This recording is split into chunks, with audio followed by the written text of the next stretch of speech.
کیا ہم نے ایسی زندگی گزاری ہے کہ ہم نے کسی کو تکلیف نہیں پہنچائی؟ جب اپنے ضمیر اپنے دل کے اندر جھانک کے ضمیر سے پوچھتے ضمیر تو بتا، دل تو بتا، دل تو وہ قاضی ہے جو رشوت کو قبول نہیں کرتا، تیرے ہاں تو کسی کی سفارش بھی نہیں چلتی، دل گواہی دے گا، ضمیر ملامت کرے گا، ضمیر جھنجھوڑ کے کہے گا تو نے تو فلاں کا بھی حق دینا ہے، تو نے فلاں کو بھی تکلیف پہنچائی تھی، تو نے فلاں کو بھی اذیت پہنچائی تھی۔ اگر ہم نے دنیا کے اندر کسی کو اذیت پہنچائی ہے، دنیا کے اندر ہاتھ جوڑ کے معافی تلافی کر لے، دنیا ہی کے اندر معاملات کو صاف کر لے، دنیا کے اندر معاملات صاف ہوں گے تو اللہ مرنے کے بعد ہماری قبر کو انما القبر روضۃ من ریاض الجنہ، اللہ جنت کا باغیچہ بنا دیں گے۔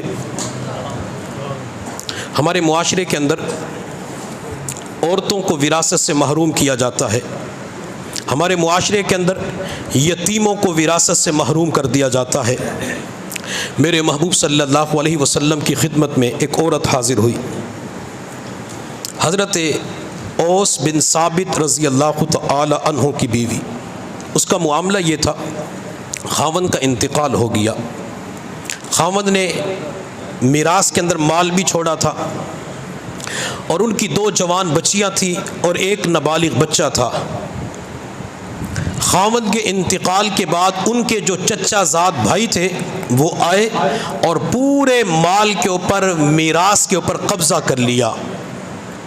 بیوہ عورت نے کہا کہ یہ تو بچیوں کا حصہ بنتا ہے، چونکہ زمانے جاہلیت کے اندر تو یہ چیزیں تھی ہی نہیں کہ عورتوں کو حصہ دیا جائے، عورتوں کو تو کچھ اور ہی سمجھا جاتا تھا، عورتوں کی تو کوئی عزت ہی نہیں تھی۔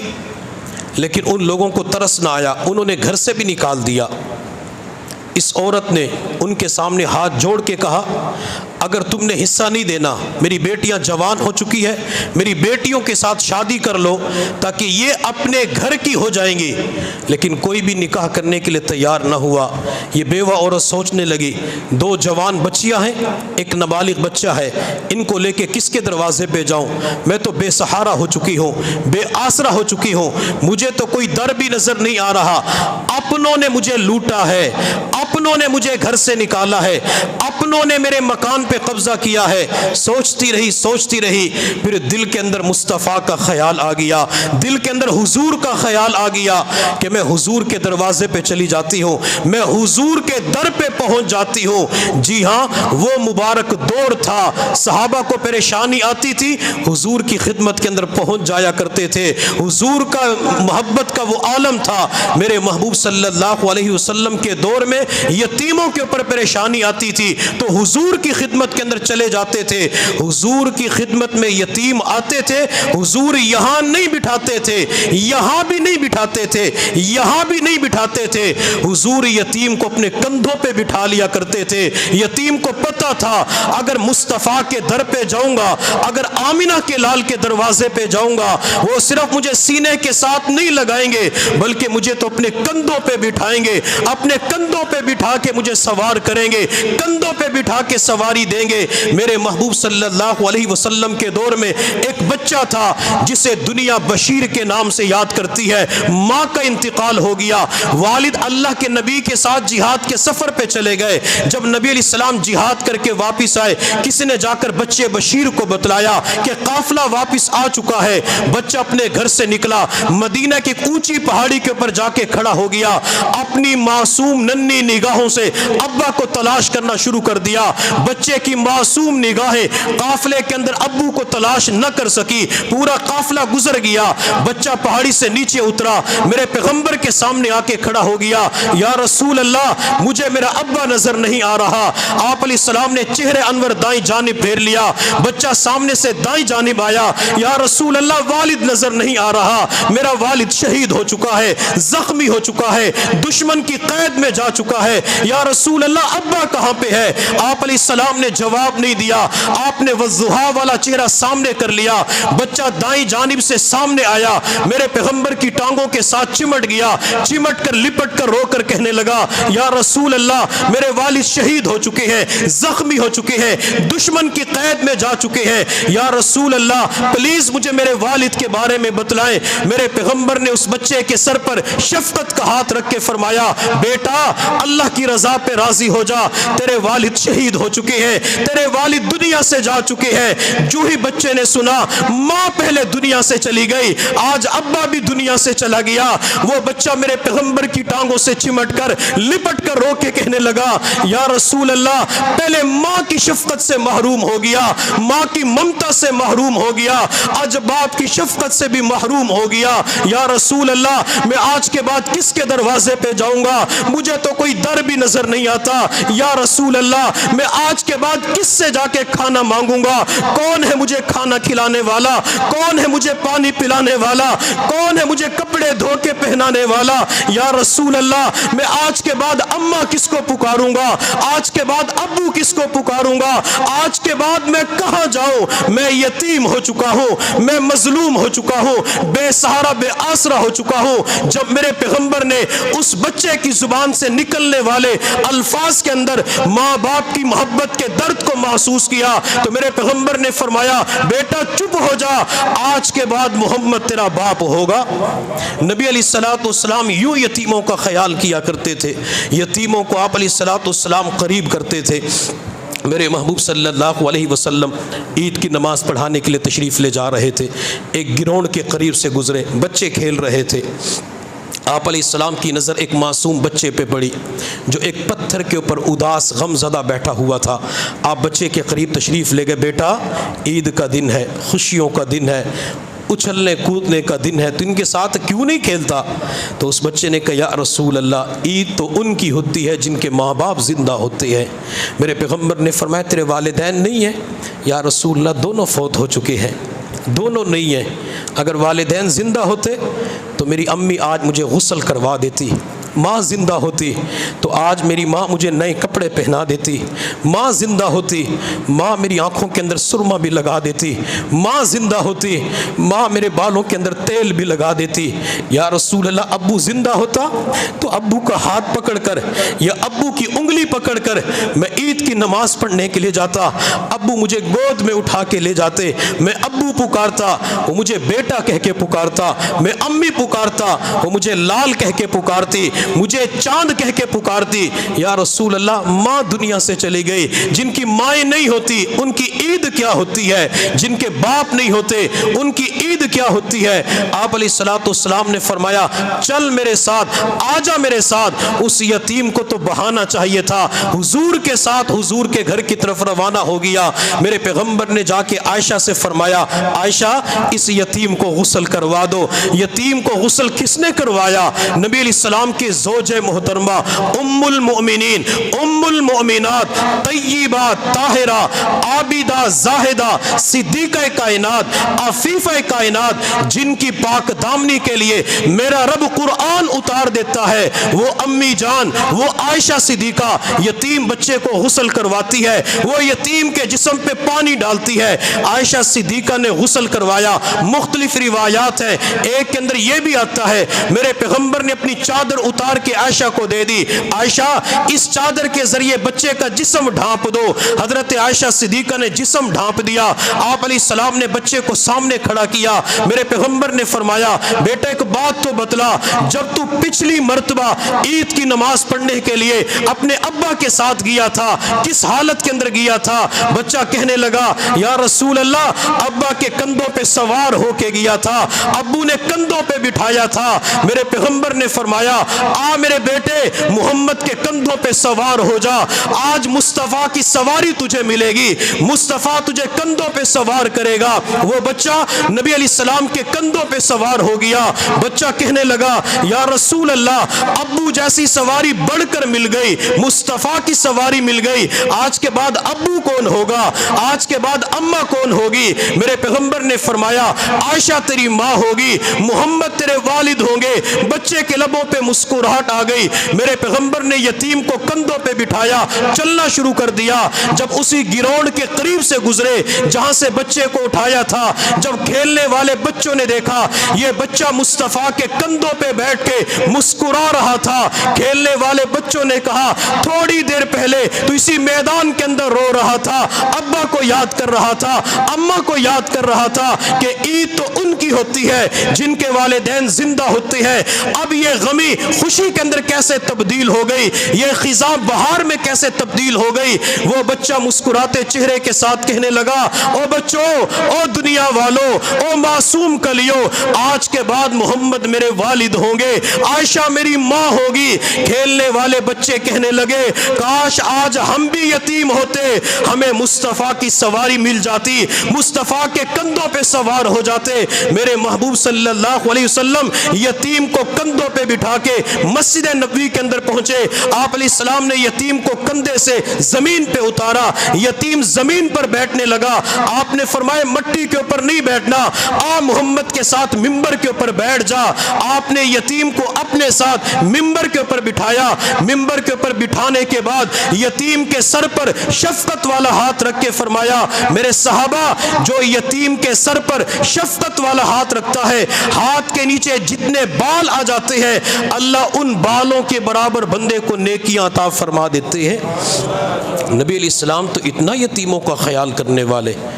وہ عورت اوس بن ثابت رضی اللہ تعالی عنہ کی بیوی، بیوہ عورت، اپنے یتیم بچے اور بیٹیوں کو یاد کر کے رونا شروع کرتے، میں کہاں جاؤں، میں کس کے دروازے پہ جاؤں، مجھے تو کوئی سہارا بھی نظر نہیں آ رہا۔ وہ بیوہ حضور کے دروازے پہ جاتی ہے، وہ بیوہ مصطفیٰ کے دروازے پہ جاتی ہے، یا رسول اللہ میں لٹ گئی، یا رسول اللہ ظلم ہو گیا، یا رسول اللہ زیادتی ہو گئی، یا رسول اللہ بے سہارا کر دیا گیا، یا رسول اللہ گھر سے نکال دیا گیا۔ آپ علیہ السلام نے فرمایا کیا ہوا؟ اللہ کے نبی خاوند فوت ہو گیا، اس کے رشتہ داروں نے مکان کے اوپر قبضہ کر لیا۔ آپ علیہ السلام نے ارشاد فرمایا پریشان، جی اللہ کے نبی بچیاں ہیں، جوان ہے، بچہ نابالغ ہے۔ میرے اللہ نے اسی وقت قرآن اتار دیا، للرجال نصیب مما ترک الوالدان والاقربون وللنساء نصیب مما ترک الوالدان والاقربون۔ زمانے جاہلیت کی جو سوچ تھی کہ جب کسی کا انتقال ہو جاتے تو عورتوں کا حصہ نہیں ہوتا، بہنوں کا حصہ نہیں ہوتا، بیٹیوں کا حصہ نہیں ہوتا، اللہ نے اس سوچ کی نفی کر دی۔ اللہ نے فرمایا کہ مرد جو کچھ بھی چھوڑ کے جاتے ہیں اس مال کے اندر بیٹیوں کا بھی حصہ ہوتا ہے اور بیوہ عورت کا بھی حصہ ہوتا ہے۔ تو ہمیں چاہیے کہ وراثت کے اندر جس کا جو حصہ بنتا ہے، حق بنتا ہے، اس کو دینے والے بنے۔ اگر کسی کا حق دیں گے، کسی کا حصہ دیں گے، اللہ تعالیٰ انشاءاللہ ہمیں ضرور عطا فرمائیں گے۔ ایک حدیث کے اندر آپ علیہ السلام نے فرمایا جو کسی وارث کو وراثت سے محروم کرتا ہے اللہ اس کو جنت سے محروم کر دیتے ہیں۔ اب یہ فیصلہ ہم نے کرنا ہے، اگر ہم دوسروں کا حق دیں گے اللہ جنت عطا فرمائیں گے، کسی وارث کا حق کھا گئے چاہے وہ ایک بالشت کی صورت میں ہے، مکان کی صورت میں ہے، اللہ جنت سے محروم فرمائیں گے۔ میں اکثر دوستوں سے کہا کرتا ہوں کہ ہمیں حضور کے فرمان کے اوپر اعتماد اور یقین ہونا چاہیے کہ اللہ کے نبی نے جو کچھ فرمایا وہ حق اور سچ فرمایا۔ اگر حضور کے فرامین کے اوپر اعتماد ہوگا تو عمل کرنا، زندگی گزارنا آسان ہو جائے گا۔ ہمارے معاشرے کے اندر جب والد کا انتقال ہوتا ہے تو والد مکان چھوڑ کے جاتا ہے، نقدی چھوڑ کے جاتا ہے، بھائی اس پورے مال کے اوپر قبضہ کر لیتے ہیں۔ جب بہن اپنے بھائیوں سے حصہ مانگتی ہے کہ میرا بھی حصہ بنتا ہے تو بھائی آگے سے مختلف جواب دیتے ہیں۔ بھائی اپنی بہنوں سے کہتے بہن ابو نے تیری شادی کے موقع پہ جو جہیز دیا تھا تیرا حصہ تو اسی وقت ادا ہو گیا۔ یہ جواب سارے دہرائے نا، ابو نے شادی کے موقع پہ جو جہیز دیا تھا تیرا حصہ تو ادا ہو گیا۔ یہ جواب کون دیتے ہیں؟ بھائی دیتے ہیں۔ اب شریعت مطہرہ کا مسئلہ سمجھ لیں، بیٹی کو شادی کے موقع پہ جہیز کی صورت میں، زیورات کی صورت میں، برتنوں کی صورت میں، کسی بھی صورت کے اندر ماں باپ جو کچھ بھی دیتے ہیں اس کا وراثت کے ساتھ کوئی تعلق نہیں ہوتا۔ یہ ماں باپ کی طرف سے ایک چھوٹا سا گفٹ ہوتا ہے، ماں باپ کی طرف سے ہدیہ ہوتا ہے۔ وراثت تو اسے کہا جاتا ہے جو والدین مرتے وقت مال چھوڑ کے جاتے ہیں۔ اس لیے کبھی بھی یہ جملہ استعمال نہیں کرنا چاہیے کہ ابو نے آپ کو جو جہیز دیا تھا وراثت کا حق ادا ہو گیا۔ اگر بھائی یہ جملہ استعمال کرتے ہیں وہ بھائی پھر اپنی شادیوں کے اوپر بھی غور کریں۔ جب میری شادی ہوئی تھی تو میرے ابو نے میرے لیے بری بنائی تھی، میری بیوی کے لیے لہنگا فراق تیار کی تھی، 1.5-2 لاکھ کی فراق تیار ہوئی تھی، 5 تولے زیور بنایا گیا، 10 لاکھ کا زیور تیار ہو گیا۔ جب میری شادی ہوئی تھی ابو نے بہت بڑا ولیمہ کیا تھا، ولیمے کے اوپر 5-10 لاکھ کا خرچہ کیا تھا۔ جہیز پہ خرچہ کتنا آتا ہے میں مان لیتا ہوں، بندے نے 10 لاکھ روپے کا خرچہ کیا، اور جب کسی بیٹے کی شادی ہوتی ہے اگر اس کے اخراجات کو شمار کیا جائے تو اس کا خرچہ کئی مرتبہ 50 لاکھ کروڑ سے آگے بڑھ جاتا ہے۔ یہ کیوں نہیں کہتا جب میری شادی ہوئی تھی ابو نے میرا حصہ تو اسی وقت ادا کر دیا؟ اور کئی مرتبہ جب بہن اپنا حصہ مانگتی ہے تو بھائی کہتے بہن ابو نے تجھے حج کروا دیا تھا، تیرا حصہ ادا ہو گیا۔ اگر والدین اپنی بیٹیوں کو حج کرواتے ہیں اس کا وراثت سے کوئی تعلق نہیں ہے۔ اور کئی مرتبہ بھائی یوں بھی کہتے بہن حصہ نہ لو حج کروا دیتے ہیں، اب تو حج بھی مہنگا ہو گیا، آج سے 3-4 سال پہلے تو 2,60,000 3 لاکھ کے اندر حج ہو جاتا تھا۔ تو بھائی کہتے بہن حج کروا دے، بہن کہتی اچھا یہ تو بڑی بات ہے، اللہ کا گھر دیکھنے کے لیے جاؤں گی۔ وہ بیچاری بھولی بسری معصوم بہن ہوتی ہے، کہتی ٹھیک ہے بھیا حج کروا دو۔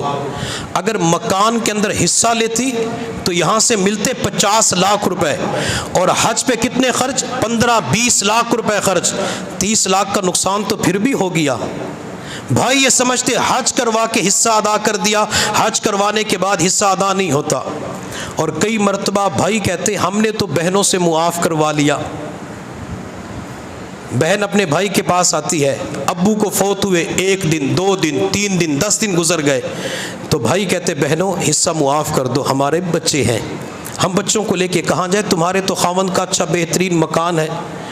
تو بہنیں جب بھائیوں کو دیکھتی ہیں تو کہتے ہیں چلو ٹھیک ہے کوئی بات نہیں، شریعت مطالعہ کا مسئلہ سمجھ لیں۔ بہن اگر صرف زبانی معاف کر دے اس سے معاف نہیں ہوتا، بہن کاغذ پہ لکھ کے دے ہاں میں نے اپنا حصہ چھوڑ دیا تب جا کے وہ حصہ ختم ہوتا ہے۔ ایک اللہ والے سے میری ملاقات ہوئی تو اللہ والے فرما رہے تھے کہ جب میرے والد کا انتقال ہوا تو والد نے ایک مکان چھوڑا تھا، اس کے اندر ہمارا بھی حصہ تھا، بہنوں کو بھی حصہ تھا، تو میں نے اپنی بہنوں سے کہا کہ اپنا حصہ معاف کر دو، تو انہوں نے کہا کہ ہم نے چھوڑ دیا، حتیٰ کہ مجھے پتا تھا چونکہ لوگوں کے درمیان اٹھتا بیٹھتا تھا، بیانات پہ جاتا تھا کہ اس طریقے سے خوش دلی سے بہنیں معاف نہیں کرتی، تو میں نے اپنی بہنوں کے وہ مکان نام کروا دیا یا اس کا جو حصہ بنتا تھا وہ ایک ایک بہن کے حوالے کر دیا۔ حوالے کرنے کے بعد میں نے کہا بہنوں تم نے کہا تھا کہ ہم حصہ معاف کرتی ہے، اب یہ حصہ مجھے دے دو۔ تو ایک بہن اپنی زبان میں کہنے لگی سارے کوئی بال مر گئے، سارے بال مر گئے، یعنی ہمارے کوئی بچے مر گئے، یعنی یہ پیسہ ہمارے بچوں کے کام آئے گا۔ اور پہلے کیا کہہ رہی تھی کوئی بات نہیں ہم نے اپنا حصہ معاف کر دیا، ایسے حصہ معاف نہیں کرتی۔ اور کئی مرتبہ بھائی یوں بھی کہتے ہیں بہن حصہ چاہیے یا بھائی چاہیے، حصہ چاہیے یا بھائی چاہیے، کیا مطلب؟ اگر حصہ لینا ہے آج کے بعد مکان کے دروازے بند، آج کے بعد خوشی غمی بند، آج کے بعد مرنا جینا ختم۔ اور اگر بھائی چاہیے تو دروازے آپ کے لیے کھلے ہیں، تیرے بچوں کی شادیوں کے اندر بھی آئیں گے، تیری بیٹیوں کی شادیوں کے اندر بھی آئیں گے، خوشی غمی کے موقع کے اوپر بھی آئیں گے۔ جب بہن دیکھتی ہے کہ بھائی اب یہاں تک آ چکے ہیں تو وہ بہن مجبور ہو کے کہہ دیتی ہے بھیا مجھے تو بھائی چاہیے، مجھے مکان نہیں چاہیے۔ اس سے بھی حق معاف نہیں ہوتا، یہاں بھی اپنی بہنوں کو حق ضرور دینا پڑے گا۔ اور انسان اپنی بہن ہی کا حصہ کیوں کھاتا ہے؟ آخر اپنی ہی بہن کا حق کیوں کھاتا ہے؟ کسی وڈیرے کا جا کا حق کھائے نا، کسی سیاسی کا جا کے حصے کے اوپر، مکان کے اوپر قبضہ کرے، وہاں تو جانے کے لیے تیار نہیں ہے۔ ایک اصول یاد کر لے، جب بھی بندہ کسی کے مال کے اوپر قبضہ کرتا ہے، ہمیشہ کے لیے اس کے مال پہ قبضہ کرتا ہے جو اس سے طاقت و قوت کے اندر کمزور ہوتا ہے، جو اس سے زیادہ طاقتور ہے، اس سے پنگا لینے کے لیے تیار نہیں ہوتا، اسے پتہ ہے کہ میرا اپنا ہی نقصان ہوگا۔ بہنوں کا جو حصہ بنتا ہے دنیا کے اندر اسے ادا کرنے کی کوشش کریں، دنیا کے اندر اس کو ادا کریں گے، انشاءاللہ معاملات بہنوں کے ساتھ صاف رہیں گے۔ اور میں یہاں پہ نوجوانوں سے درخواست کروں گا، میں نے انشاءاللہ ایک بیان نوجوانوں کے حوالے سے مستقل کرنا ہے، دعا کریں کہ وہ بیان تیار بھی ہو جائے اور مجھے بیان کرنے کا موقع مل جائے۔ جو اس وقت معاشرے کے اندر خاص کر نوجوانوں کے حوالے سے ایک نئی قسم کی سوچ پیدا ہو چکی ہے، اگر وہ سنیں گے تو انشاءاللہ بہت ساری خرابیاں ختم ہو جائیں گی۔ جب نوجوان شادی کرتے ہیں تو جس گھر کے اندر شادی کی بات چل رہی ہوتی ہے تو ان سے کہتے ہیں کہ ہمیں جہیز اتنا چاہیے، جہیز دے سکتی ہو تو شادی کریں گے، جہیز نہیں دیتی تو ہم شادی نہیں کرتے۔ ایک شخص غلہ منڈی کے اندر کام کرتا تھا، تو اس کی بیوی نے کہا کہ بیٹی جوان ہو چکی ہے، بچی کا رشتہ کرتے ہیں۔ خاوند نے اپنی بیوی سے کہا، جو سمجھدار تھی، بات کرنے والی تھی، کہ تم رشتے کی بات چلاؤ، جو انتظام ہوگا تو میں وہ کر دوں گا۔ بیوی نے بات چیت چلائی تو کہیں سے بچی کا رشتہ دیکھنے والے گھر کے اندر آئے، لیکن خاوند چونکہ غلہ منڈی کے اندر کام کرتا تھا، جو روزانہ کی بنیاد پہ کام کرتے ہیں، تو ان کے لیے چھٹی کرنا بہت بڑا مسئلہ ہوتا ہے کہ اگر چھٹی کریں گے 1000 روپے کی دہاڑی ٹوٹ جائے گی۔ تو اس نے کہا کہ 1000 روپے نہیں ملیں گے، آپ ان سے بات چیت کر لینا، میں شام کے وقت آ جاؤں گا۔ جب یہ خاوند جو بیچارہ اپنی کمر پہ کبھی 100 کلو کی بوری اٹھاتا ہے، کبھی 50 کلو کا گٹو اٹھا کے ٹرک کے اندر لوڈ کرتا ہے، کبھی یہاں سے وہاں رکھتا ہے، وہاں سے وہاں پہنچا دیتا ہے، جب شام کے وقت تھکا ہوا، جسم تھکاوٹ سے چور چور گھر کے اندر پہنچا، تو بیوی نے اپنے خاوند کو کچھ بھی نہیں بتلایا۔ خاوند چارپائی کے اوپر آ کے بیٹھا۔ اچھی بیویاں وہ ہوتی ہیں جو آتے ہی پریشانیاں نہیں سناتی، آتے ہی پانی پلاتی ہیں، کھانا کھلاتی ہیں۔ اس نے آتے ہی اپنے خاوند کو کھانا کھلایا، پانی پلایا۔ جب خاوند کے سامنے کھانا رکھا گیا، خاوند نے جو ہی لقمہ منہ کے قریب گیا تو اپنی بیوی سے پوچھا، وہ جو رشتہ دیکھنے کے لیے آئے تھے کیا بنا؟